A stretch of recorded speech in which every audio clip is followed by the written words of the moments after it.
Hi guys, welcome back to my channel. So today I would like to talk about something that's a little bit different from my normal content. Today I would like to talk about my hearing impairment. So I was born with bilateral sensorineural hearing loss, and it is a progressive degenerative hearing loss. So progressively over the course of my life, I will be going deaf. Hi, Editing Courtney. Something I forgot to mention, I am mild to moderate in my left ear and moderate to severe in my right ear. For those of you who don't know what that means I can hear better in my left ear than in my right ear. And basically, if you want to talk to me, if you want to get my attention, be on the left side of me. Either that or be right in front of me so that I can actually read your lips. And don't slow down on your talking because that makes lip reading harder. Okay, bye. There's nothing really I can do to stop it. I have thought about getting a cochlear implant, but the odds of that actually working are very low, and I've decided I don't want an inner ear surgery. It's not for everybody, and it works for people who are typically younger aged and born deaf or going deaf at that age. For now, I can use hearing aids to help me hear. Hearing aids don't help you hear with full hearing. They do, however, help you hear a little bit better and kind of help you focus on the louder voices. Something that I've experienced with hearing loss, at least, is when I don't have my hearing aids in, I can't pinpoint who's talking to who. So it constantly sounds like a cafeteria and everything's muffled together. Even if I'm talking to someone and they're right in front of me and I'm reading their lips, it's hard for me to focus with my ears on them. So I'm going to go ahead and show you guys my hearing aids. I have them in both ears.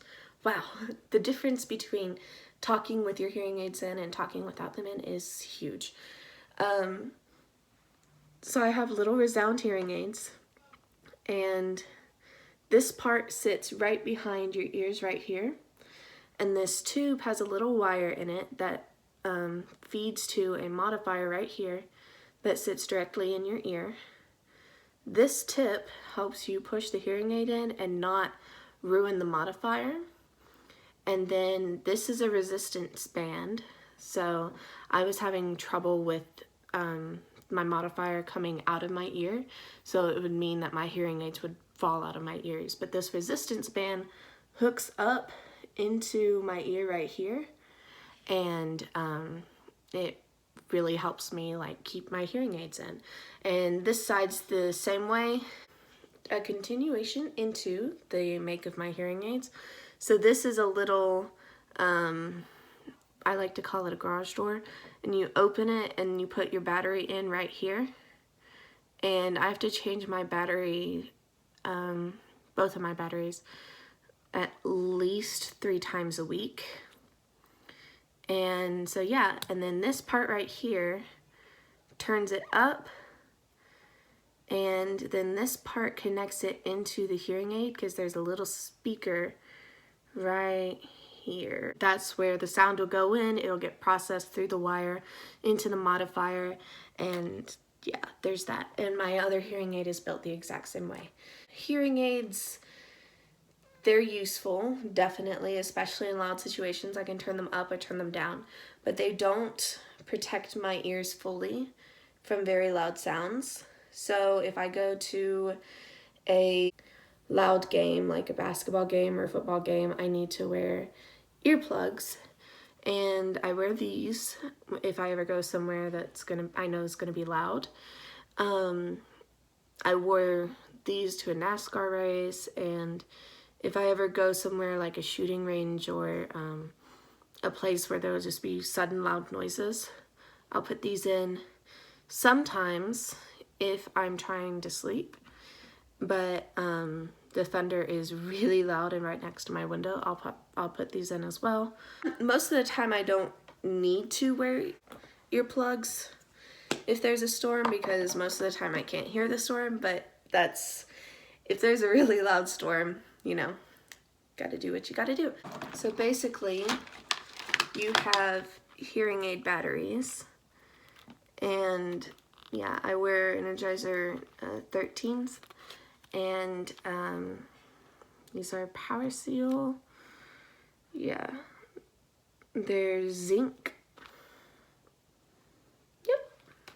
And then I also have these little things right here, and these are wax guards. Now, inside this little tip, I'm gonna take it off.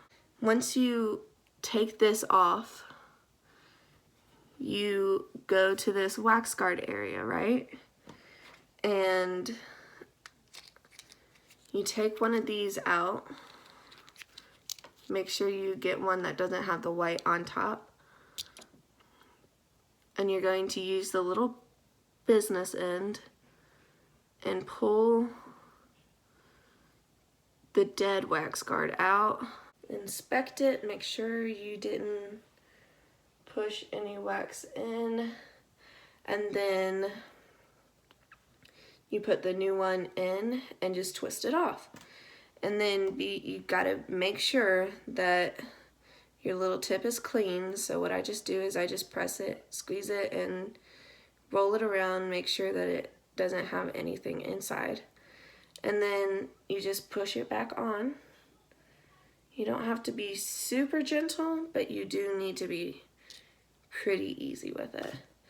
And then you just put it back in your ear like that. So now I've got a new wax guard, so I can hear a little clearer now. The next thing I need is a little travel case for them. I need a hard travel case because my hearing aids are flimsy and they're so freaking easy to crush.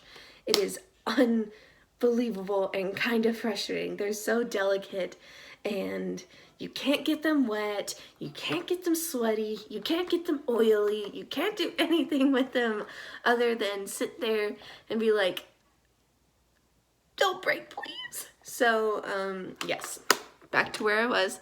This helps me keep track of my hearing aids when I'm traveling, and it also helps me make sure that they're nice and safe and that they don't get crushed or broken. And then when I'm at home, this is a wide X, and so basically I would turn off my hearing aids. I would take the resistance band and pull the modifier out of my ear first, and then gently slip the hearing aid off from around my ear, and do the same thing on the other side. And be very gentle because those modifier wires, when it connects up to the box up here, it can disconnect and it's $400 to get it fixed. It is so expensive to care for these things, and you want to be as gentle as possible so that you don't have to replace them and you don't have to constantly go every month and get them fixed. The first few months I had these brand new ones, I had to, but I was on warranty, so it was free to get them fixed.